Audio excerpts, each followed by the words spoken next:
എൻ്റെ ഉള്ളിൽ തോന്നിയൊരു കാര്യം എന്ന് വെച്ച് കഴിഞ്ഞാൽ എന്നെ കൂടുതൽ ഫ്ലെക്സിബിൾ ആക്കണം എന്നുള്ളതാണ്. അതായത് പുറത്തുള്ള കാര്യങ്ങൾ, പുറത്ത് വരുന്ന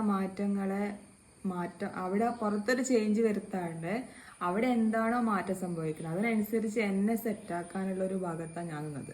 അതിന് ആദ്യം സെബാസ്റ്റ്യനെ ഞാൻ എടുത്തു. സെബാസ്റ്റ്യൻ ചെയ്യുന്ന കാര്യങ്ങളും പ്രവൃത്തികളൊക്കെ ആയിട്ട് ചേർന്ന് പോകാം. അതിൽ എവിടെയെങ്കിലും എനിക്കൊരു ബുദ്ധിമുട്ടുണ്ടെങ്കിൽ അതിന് എൻ്റെ ഉള്ളിലുള്ള ബുദ്ധിമുട്ടാണല്ലോ, അതെനിക്ക് ക്ലിയർ ചെയ്യാൻ പറ്റും. ബാക്കി സെബാസ്റ്റ്യന് മാറ്റം വരുത്തുന്നതിനേക്കാൾ എനിക്കെളുപ്പം ഇതാണ്.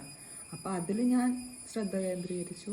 ഇപ്പം ഇനി ഷാഫിനെയും കൂടി അതിൽ കൂട്ടുവാണ്. നമ്മൾ 3 പേരും നിങ്ങൾ 2 പേരുമായിട്ട് ചേർന്ന് പോകുന്ന രീതിയിലാണ് ഇപ്പം ഞാൻ ആ രീതിയിലാണ് നോക്കുന്നത്. ഇനി ആൾക്കാർ വരുമ്പം അവരുമായിട്ട് ചേർന്ന് പോകണം. അതിനനുസരിച്ച് ഞാൻ ഡെവലപ്പ് ചെയ്യുന്നത് എനിക്ക് ഉറപ്പാണ്. അല്ലാണ്ട് പുറത്തെ മാറ്റങ്ങൾ വരുത്തിയിട്ട് കാര്യമില്ലല്ലോ. അതാണ് എനിക്ക് എൻ്റെ ഉള്ളിൽ വന്ന കാര്യം.